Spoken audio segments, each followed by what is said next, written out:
Mesdames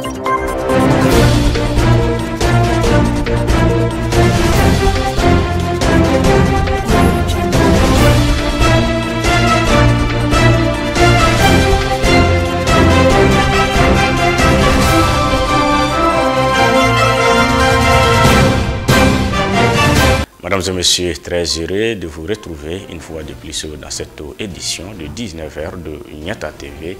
Voici les titres.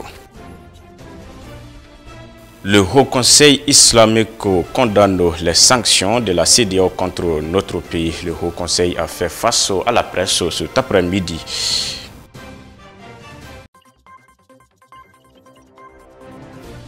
Économistes, hommes de médias se prononcent aujourd'hui sur les sanctions infligées au Mali par la CEDEAO.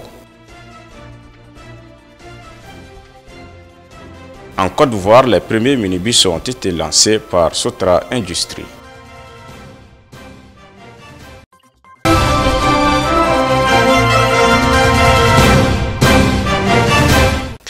Comme l'annonçait dans les titres, le Haut Conseil islamique du Mali condamne avec la dernière rigueur les sanctions de la CEDEAO et l'UEMOA contre le Mali. Les membres du Haut Conseil islamique ont fait face à la presse cet après-midi pour se prononcer sur les sanctions. Ils invitent les autorités de la CEDEAO à reprendre le dialogue pour l'intérêt du peuple malien, suivant la déclaration.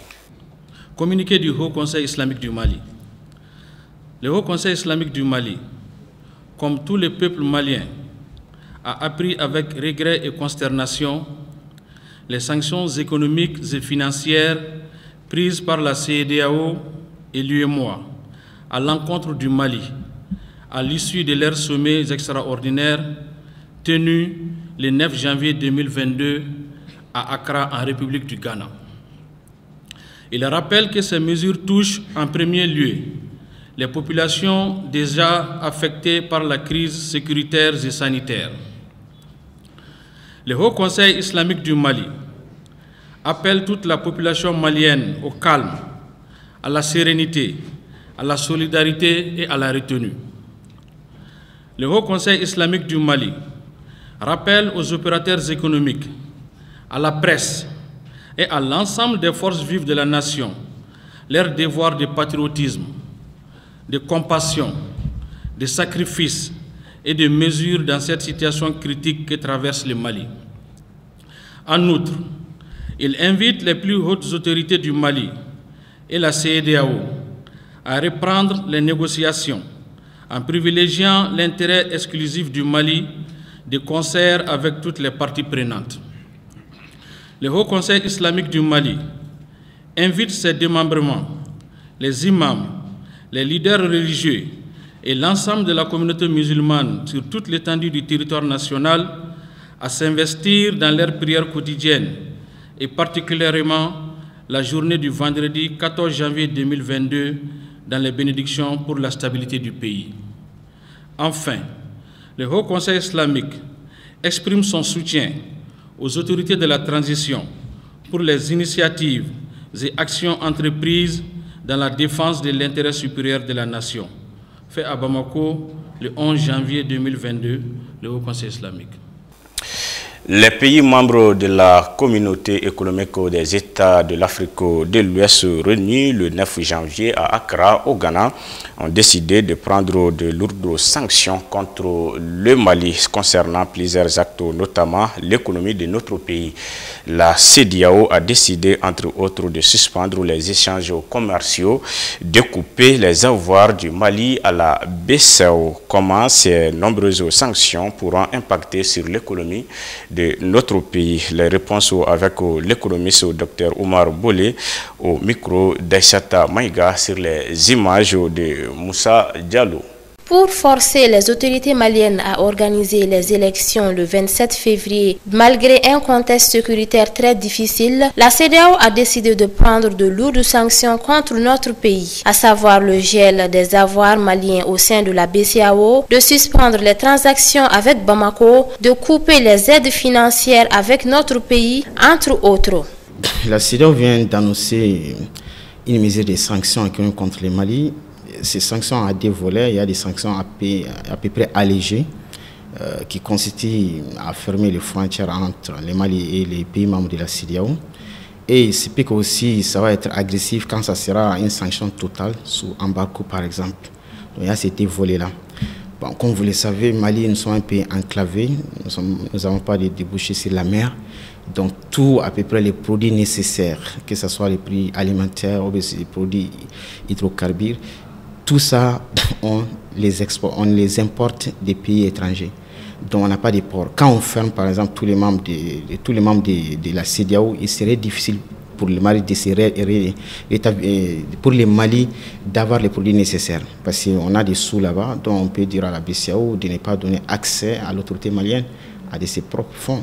Donc ça aussi, ça peut impacter les banques. Parce que les banques aussi, leur dernier recours, c'est la BCEAO.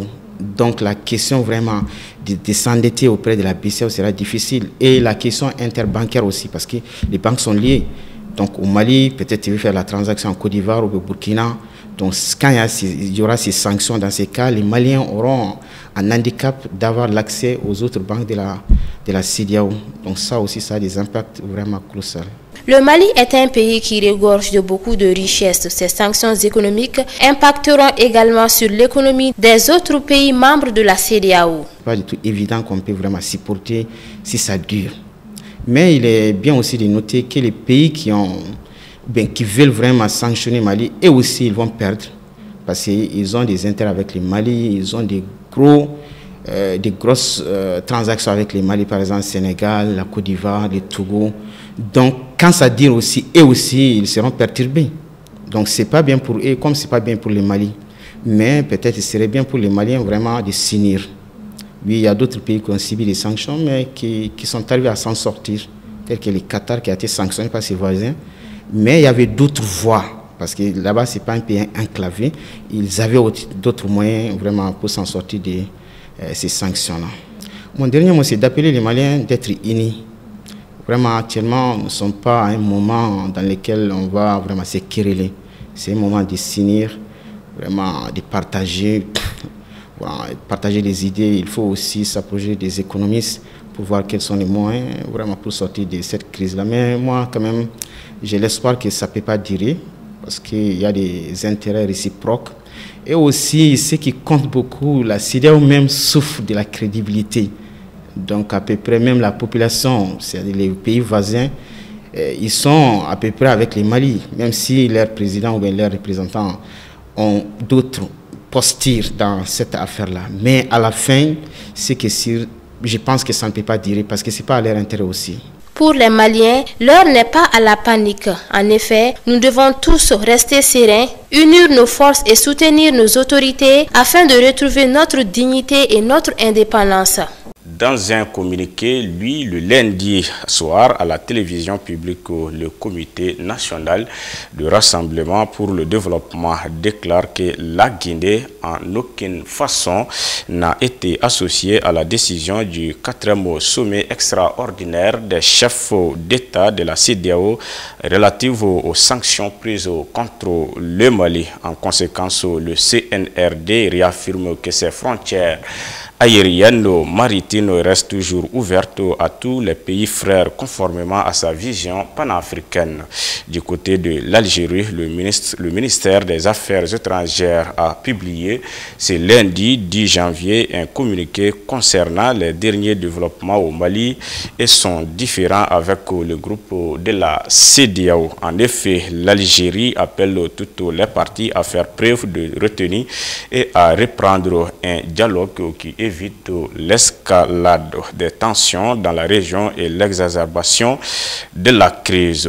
Ici à Bamako, suite à l'embargo économique et financier imposé par la communauté économique des États de l'Afrique de l'Ouest et CEDEAO et l'Union économique et monétaire ouest-africaine UEMOA contre le Mali, les syndicats des enseignants de l'éducation nationale signataires du 15 octobre 2016 ont décidé de suspendre leur mot d'ordre de grève. La décision a été prise à l'issue d'une rencontre extraordinaire tenue ce lundi 10 janvier 2022 à la Maison des enseignants à Bamako. La maison de la presse, la fêtière des associations des médias au Mali, n'est pas restée en marge suite aux multiples sanctions de la CEDEAO envers notre pays, le Mali. Le président de la maison de la presse du Mali, Bandjougou Dante, a saisi cette occasion pour évoquer son mécontentement, mais aussi lancer un appel à tous les hommes de médias du Mali, ainsi qu'aux autorités maliennes en cette période de crise que traverse notre chère patrie. Reportage Aïssata Maïga et Moussa Diallo. Suite aux sanctions infligées à notre pays par la CEDEAO, la presse malienne n'est pas restée silencieuse. En effet, le président de la maison de la presse du Mali s'est exprimé à travers un communiqué sur cette situation dont il nous donne les détails. Bon, je pense que le Mali est un pays membre de la CEDEAO, mais les sanctions que nous avons vues et entendues hier et la manière dont ces sanctions sont prises montre qu'il y a effectivement un acharnement. Parce qu'un pays qui souffre, un pays qui est à terre, un pays qui connaît les conséquences de la guerre, qui s'est ressaisi, je crois que ce pays n'a pas besoin d'être enfoncé de cette façon, avec une multitude de sanctions sur tous les plans. Sanctions politiques, sanctions économiques, sanctions financières, sanctions diplomatiques, c'est trop. Apparemment, on n'a pas essayé d'agir avec l'esprit, mais on a essayé d'agir avec le cœur. Et ces sanctions finiront par, si on ne fait pas attention, aggraver la situation du Mali.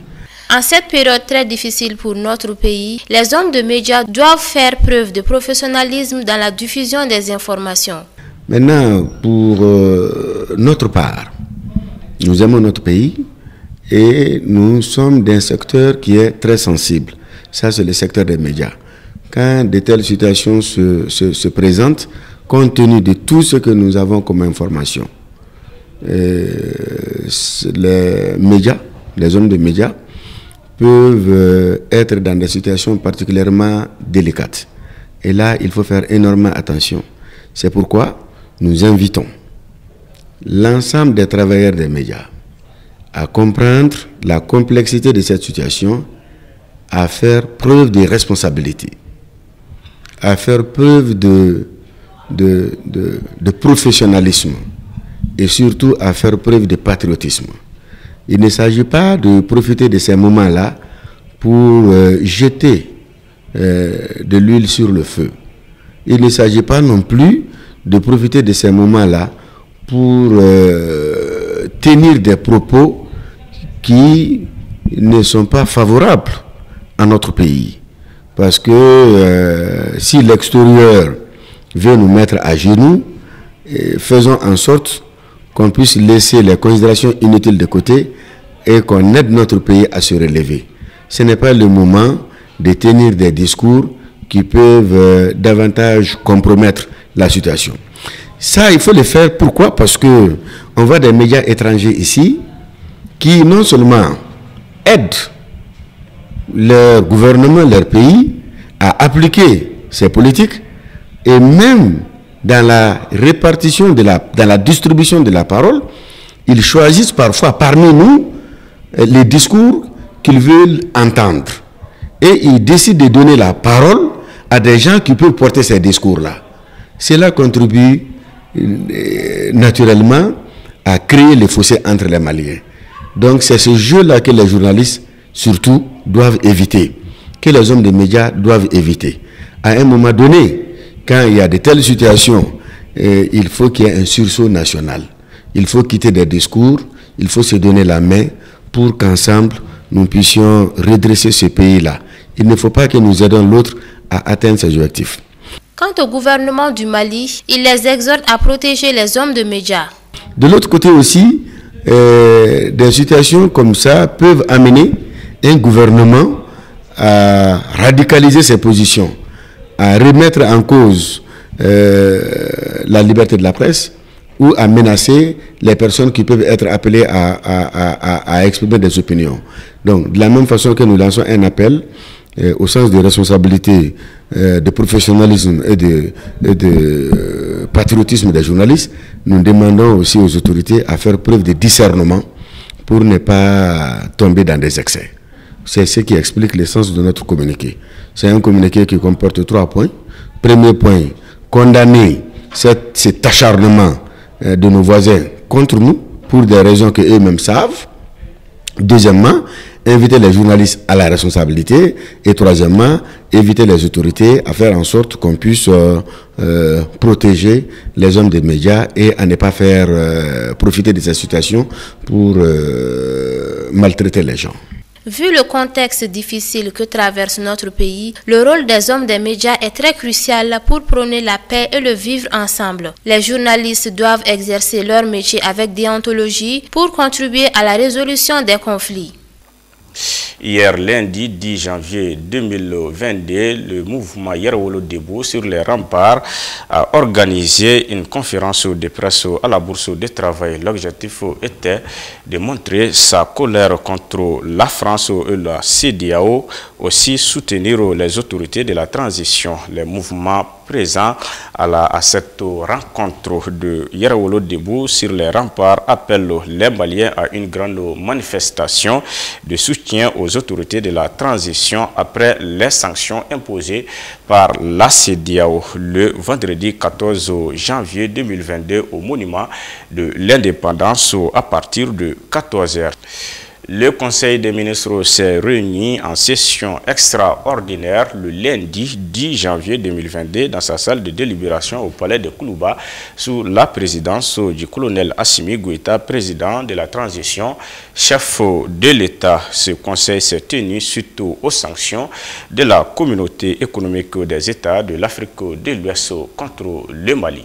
Le Conseil des ministres s'est réuni en session extraordinaire le lundi 10 janvier 2022 dans sa salle de délibération au palais de Koulouba sous la présidence du colonel Assimi Goïta, président de la transition, chef de l'État. Au cours de cette session, le Conseil des ministres a examiné les conclusions des sommets extraordinaires de l'Union économique et monétaire ouest africaine UEMOA et de la communauté économique des États de l'Afrique de l'Ouest CEDEAO, tenus le 9 janvier 2022 à Accra au Ghana. À l'issue de ces sommets, les deux organisations ont décidé de maintenir les sanctions initialement prises à l'encontre de notre pays et des autorités de transition et d'imposer des sanctions économiques et financières supplémentaires. Face à ces mesures extrêmes prises à l'encontre d'un État membre sans littoral et en guerre contre le terrorisme depuis une décennie, qui malgré tout enregistre les progrès notables dans la sécurisation du territoire et dans le cadre du retour à l'ordre constitutionnel, le gouvernement de la République du Mali appelle l'ensemble de la population et de la diaspora à une mobilisation générale sur toute l'étendue du territoire national le vendredi 14 janvier 2022. Demande aux autorités religieuses et coutumières d'organiser des séances de prière dans tous les édifices de culte. Décide de l'élaboration d'un plan de riposte pour sauvegarder notre souveraineté et préserver l'intégrité de notre territoire national. Invite l'ensemble des partenaires sociaux et une trêve afin de faire face aux défis de l'heure. Félicite les forces armées et de sécurité pour les résultats obtenus dans la lutte contre le terrorisme et la sécurisation du territoire. Remercie l'ensemble des peuples africains pour leur soutien et leur solidarité. Le gouvernement appelle la population à rester sereine et rassure que toutes les dispositions seront prises pour faire face aux effets des mesures édictées par la CEDEAO et l'UEMOA.